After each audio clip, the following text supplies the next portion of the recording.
Hello, I'm Todd Inman. I'm the board member on scene, and we'll be briefing tonight where we're at in the investigation in regard to the CRJ accident with the Sikorsky helicopter. Let me just start with, as usual, our hearts go out to all the families of the victims. In fact, I just spent the last several hours with them before we came here, and I apologize that we had to move this back. But they are one of our primary concerns, along with making sure we get factual information out.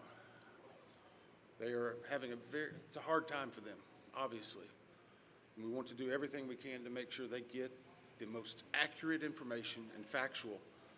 And has always been at the core of the NTSB mission, our job is to just come out with the probable cause, but then more importantly, make recommendations so that this type of tragedy never occurs again. So today, I know yesterday you saw the chairman, myself, and all the board members here.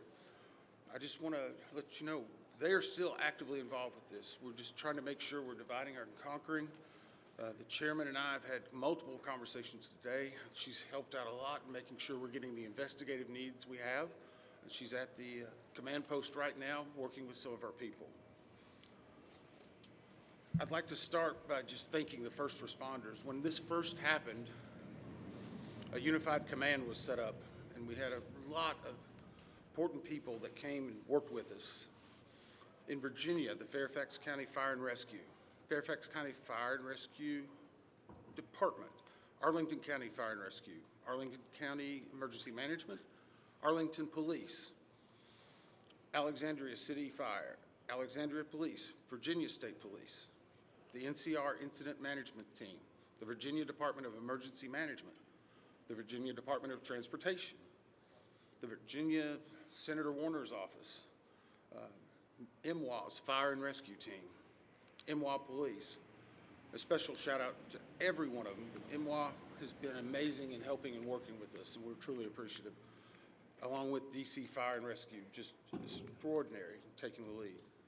Prince William Fire and Rescue. In Maryland, the Montgomery Fire and Rescue, Prince George's Fire and Rescue, Charles County Fire and Rescue, Baltimore Fire, Baltimore Police, Anne Arundel Fire Department, Maryland State Police, Maryland Natural Resource Police, MPD, DCFD, from the federal side, the U.S. Coast Guard, U.S. Army, U.S. Air Force, FBI, Secret Service, Customs and Border Patrol, Park Police, DOD, Naval District Washington, American Medical Response, and yes, the U.S. Department of Labor. All of those have been amazing partners and are one of the reasons why that this investigation continues to progress the way we want it to. As I said, we did family briefings last night, and today there are over 100 family members that are now in the area receiving briefings, and as part of a legislative requirement, receiving family assistance. They have been briefed by the medical examiner, the fire chief, NTSB chairman, and myself, along with the family assistant unit from PSA Airlines. In regard to NTSB staff, all staff are now on scene that have been requested, and I want to point out one specific staff member because we're doing a joint NTSB and DOD investigation. The NTSB actually has a Black Hawk certified pilot on staff, on our personal staff, based out of Alaska.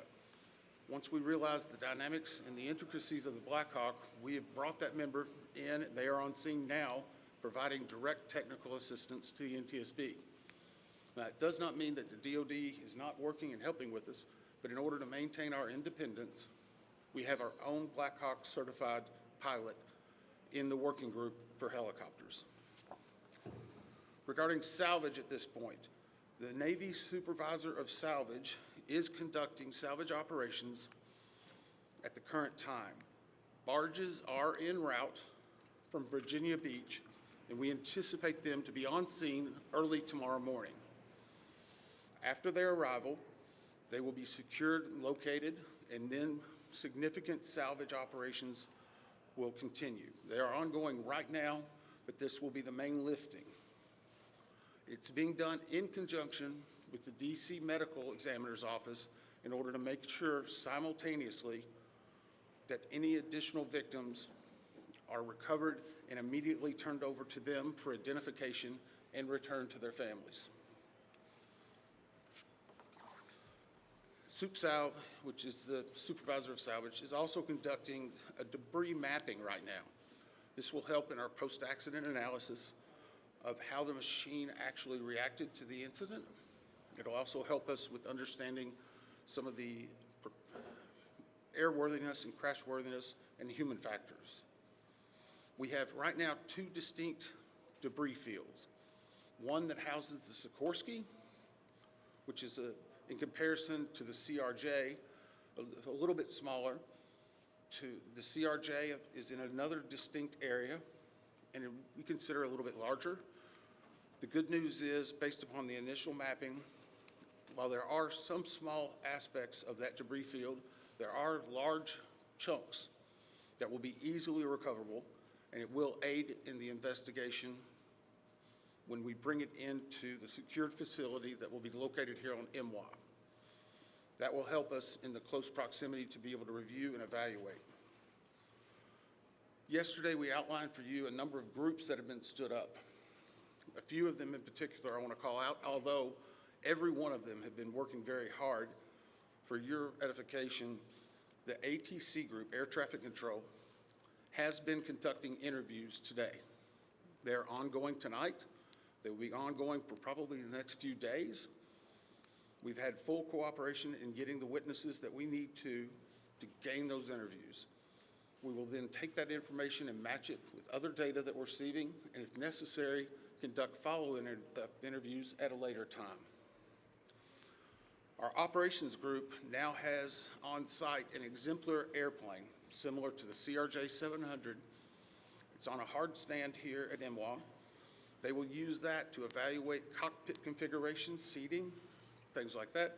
So whenever the salvage comes up, we're able to use an exemplary aircraft to match it against examples such as where maybe switches are, navigational aids, electronics.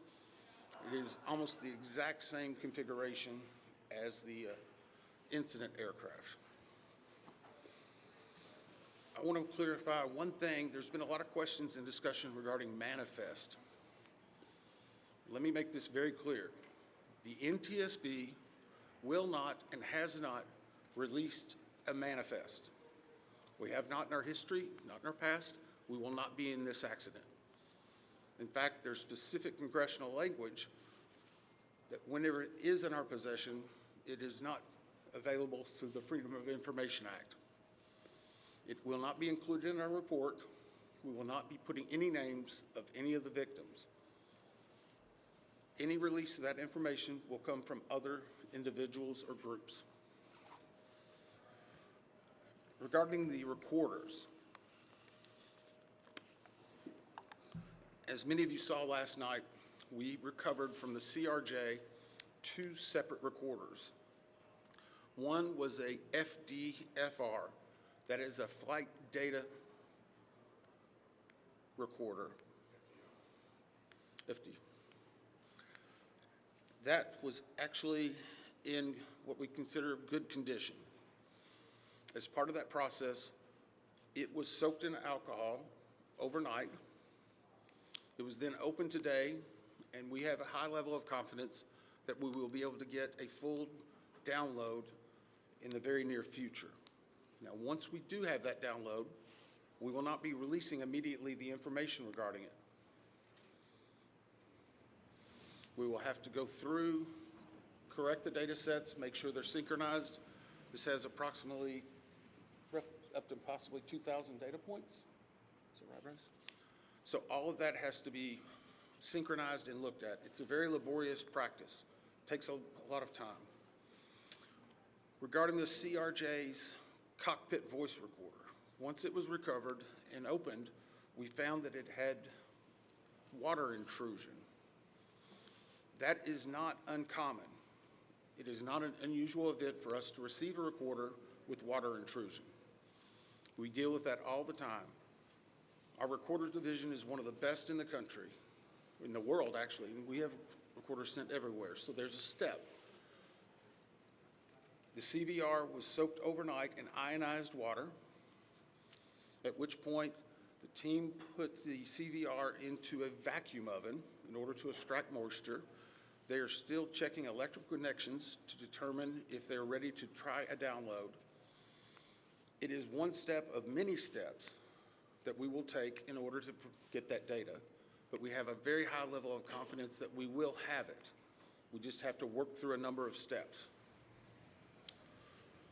Lastly, on recorders, the Sikorsky, where the CRJ has two separate recorders, the Sikorsky has a combined cockpit voice recorder and digital flight data receipt recorder. It's in one box. I can report to you now, we have recovered the Sikorsky black box. It is safely at the NTSB headquarters. It will begin an evaluation, just as the other two recorders did last night, to determine when and how to take action. I can tell you from a visual inspection, we saw no exterior damage that would indicate that it was compromised at this time.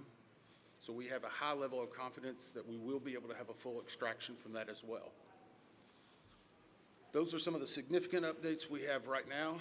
Obviously, we'll be doing some more in the essence of time and making sure our team gets back. I think we're going to be able to take maybe 4 or 5 questions. I'll call on you and I'll repeat it. So we'll try to play that game a little bit, please. Right here. Thank you very much. Your name and outlet, please. Jonathan Kersley from Channel 9 Australia. Captain Sully Sullivan, one of the heroes of the incident on the Hudson, he said we absolutely should be reviewing airspace, not just here but in other places where there's a complex mix of traffic. Is he right? Is there time for a permanent shift in DC and across the country to keep airspace safe and separate between military and civilian air? So the question for those watching, is it this time now for us to possibly deconflict or change some of the airspace where military aircraft operate with commercial aircraft? I can't give you a definitive answer on that. What I can say is in this incident, it should not have happened. We have in aviation what's called a Swiss cheese approach, wherein if something fails, a backup should catch it. Multiple layers of redundancy. It's been a very long time since we've had a major aviation incident in the United States, and that's the reason why it's one of the safest forms of transportation in the country. But the only way they do that is by investigating what happens now and then making recommendations in the future. Again, the NTSB has done 100,000 aviation investigations. We've issued 15,000 recommendations. Over 84% have been accepted. Once this investigative report comes out, we will be advocating probably for years for changes that need to be made, but we'll not speculate on what needs to be done until we have the facts. Todd, is there anything obvious? Hey, I'll call on people. Sorry. Dave Jefferson from Reuters. Can you talk about how long you think it will take to recover the debris, how long you plan to be on site, and have you gotten any early data yet off the ATC tapes? I think that was 3 or 4 together. How long the debris will take, how long we'll be on site, and have we gotten any information off of the air traffic control tapes. The debris, we are hopeful once the mapping is done that it will be done in what I will call quick order. I can make no guarantees of that because first and foremost, we need to make every effort and to make sure we're recovering every one of the people that perished in this accident. We'll have some cranes that'll be coming up, and once that happens, you'll see a lot more activity, and we'll be moving that in, but I don't want to give you a definitive time. I would say it will start in earnest probably on Sunday, and it will go through next week, and some of that's contingent upon weather and other things. Regarding the ATC tapes, we've received a lot of different information on ATC, and so I'm just going to preempt it. Off-the-shelf software programs are not always as accurate as the data we specifically get from ADSB, from the black boxes. All of that are factors that come into our investigation. So we will not speculate about ATC tapes that you may have heard and seen online or snippets. We are getting the full cooperation that we need to be able to make an accurate assessment and to make sure what we are saying is factual and that it will help and aid in the entire investigation. You? Todd, Cooper from Channel 7 in Boston. Is there anything glaring from the videos that we've all seen that would tell you that the pilot in the Black Hawk helicopter made a mistake? The question is, based on the videos, have we drawn any conclusions? We have not. We know that there was a significant incident in which the two aircraft collided, a pretty significant fireball. If you will recall, even after the first day, we only had maybe 1 or 2 grainy images that were coming out. We're seeing more and more at this time. So we're still collecting data, but we are not going to opine until we see a lot of other things in there. A couple more? 2 more? Yes, sir. On team with CNN, how critical is it to interview the controller in the tower pad? And how concerning is it to you, the reports that that controller was working 2 positions at the same time? So the question was, how critical are the air traffic control interviews and basically staffing? So air traffic control interviews are critical. That's the reason why there's a process in place. That began immediately after the accident. It was preservation of that evidence.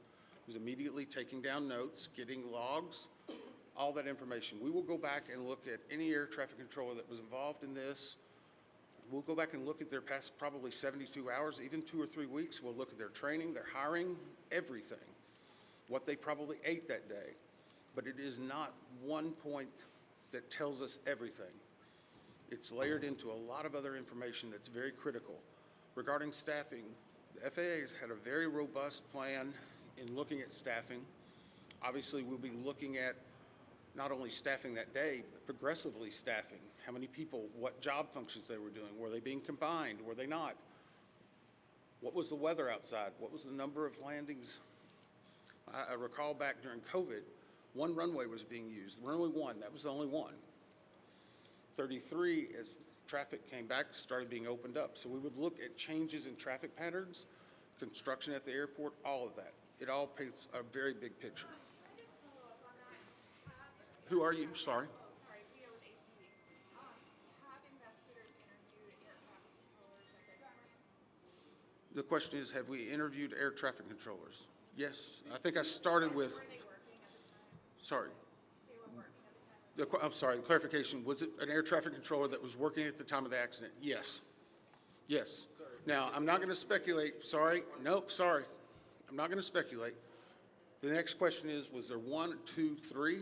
I don't have the answer for that right now. I know that the controller that was working at the time has been interviewed, and his interviews are ongoing throughout the day. Yes, ma'am. Last one.